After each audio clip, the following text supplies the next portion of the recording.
안녕하세요. 뉴스반장입니다. 문재인 대통령의 국정운영 지지율이 42%를 기록하며 7주 만에 40%대를 회복했습니다. 엠브레인 퍼블릭, K스탯 리서치, 코리아 리서치, 한국 리서치 4개 여론조사 전문회사가 27일 발표한 5월 4주차 전국 지표조사 결과 지난 24일에서 26일 전국 만 18세 이상 남녀 1,008명을 대상으로 실시한 대통령의 국정운영에 대한 긍정평가가 42%를 기록해 지난 5월 3주차 조사 36% 대비 6%포인트 상승했는데요. 부정평가 비율은 51%로 전주 54% 대비 3%포인트 하락했습니다.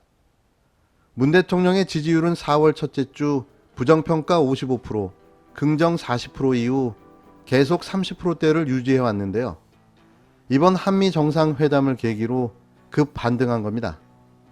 연령별 조사에서는 40대 긍정 60%, 부정 37%와 30대 긍정 50%, 부정 46%에서 긍정평가가 높게 나타났는데요.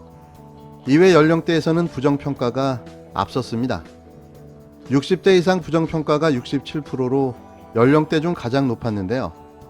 지역별로는 광주 전라, 긍정 72%, 부정 23%, 강원 제주, 긍정 47%, 부정 45%에서 긍정평가가 부정평가보다 높았습니다. 부정평가는 대구 경북, 부정 70%, 긍정 21%, 대전 세종 충청, 부정 61%, 긍정 35%, 서울 부정 56%, 긍정 37% 등으로 나타났는데요. 문 대통령의 방미 성과에 대해서는 긍정평가가 55%, 부정평가는 34%였습니다. 60대와 70대 이상을 제외한 전 연령에서 긍정평가가 부정평가보다 많았는데요. 30대 긍정 64%, 부정 26%, 40대 긍정 61%, 부정 47%로 긍정평가가 60%대를 기록했습니다. 지역별로는 대구 경북 긍정 40%, 부정 51%를 제외한 전 지역에서 긍정평가가 50% 이상을 기록했는데요. 다만 미국이 대북 특별대표를 임명하는 등 북미 대화 재개 의지를 보였음에도 향후 북미 대화에 대해선 큰 변화가 없을 것이라는 응답이 68%를 기록했고 긍정적 변화가 있을 것이라는 응답은 27%에 그쳤습니다. 이번 조사는 국내 통신 3사가 제공하는 휴대전화 가상번호 100%를 이용한 전화 면접 조사로 이루어졌으며 응답률은 24.3%, 표준오차 95% 신뢰 수준의 플러스 마이너스 3.1%포인트입니다.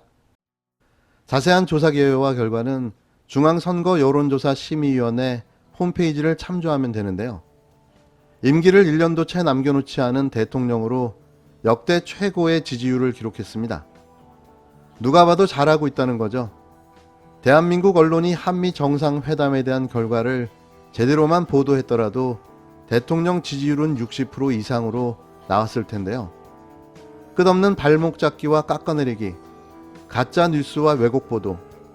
저는 이들이 대한민국 국적의 언론이라는 사실이 항상 놀랍습니다. 28일 조선비지의 황당 기사가 또 눈에 띄는 아침입니다. 강경화 전 외교부 장관이 27일 문재인 정부가 코로나19 백신 확보에 주요국보다 뒤졌다는 취지의 발언을 했다고 조선일보가 보도했습니다. 문재인 정부에서 장관 등 고위직을 지낸 인사 중 백신 확보가 늦었다고 인정한 건 강 전 장관이 처음이라고 언급한 조선일보는 강 전 장관도 백신 확보 지연에 일정 부분 책임이 있다고 주장했는데요. 하지만 그들의 이런 주장은 앞뒤가 안 맞는 확증 편향적 주장이며 문재인 정부를 공격하기 위한 의도적인 비판 기사입니다. 강경화 전 외교부 장관이 백신 확보가 늦은 것을 인정했다라고 조선비즈가 보도했습니다. 그 기사 보면서 역시 조선일보가 그런 식으로 제목을 뽑아낼 줄 알았어요. 우리 보수가 지금 무엇을 이해 못하고 있냐면 이 연결된 것이 이제 그 여야 정당 대표와 대통령 오찬 자리에서 김기현 국민의힘 원내대표가 바이든 대통령에 대해서 비판하는 이야기를 했다는 거 아니냐? 네. 백신 관련해서도. 근데 무엇을 이해 못하고 있냐면요. 우리 외교의 패러다임이 바뀌고 있어요. 완전히 근본적으로. 우리 외교는 오랫동안 약자 관점, 피해자의 관점 외교였어요. 예를 들어서 강대국 사이에 낀 지정학적 위치, 변방의 약소국 이런 의식을 끊임없이 가지고 있었거든요. 그래서 강대국한테 무엇을 얻어낼까, 무엇을 승인받을까, 허락받을까 이런 외교였어요. 근데 작년 코로나를 겪으면서 패러다임의 일대 변화가 일어납니다. 아, 우리가 알고 보니 대단히 선진국이었고, 그리고 그런 인식의 전환을 통해서 주도적이고 적극적인 리더십, 그런 외교로 전환이 됐거든요. 그래서 지정학적 위치도 이제 역발상을 하는 겁니다. 중국과 미국 사이에 끼어서 어떻게 방어적으로 할 것인가가 아니라 미국도 중국도 우리를 필요로 하는 거다. 그러니 그들이 필요한 걸 주고 우리가 필요한 걸 받는다. 이렇게 대등한 외교로 패러다임 일대 전환이 일어난 거예요. 그게 이번 정상회담의 결과고.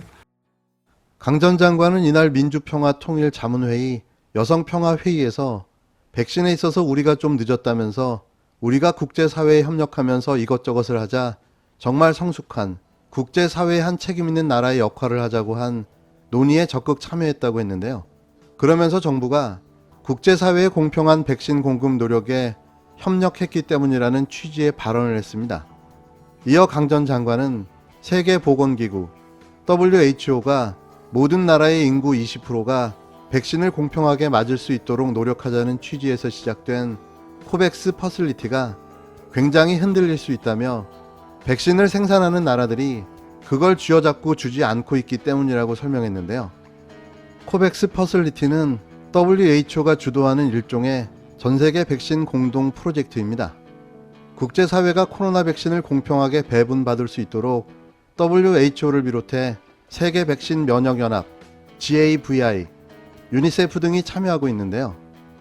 강 전 장관은 코백스 퍼슬리티 논의에 저희도 적극 참여했는데 어느덧 다른 나라에서 먼저 백신을 확보해 선점한 상황이 됐다며 우리 스스로 개발하겠다는 우리 백신 개발도 늦어진 상황에서라고 덧붙였습니다.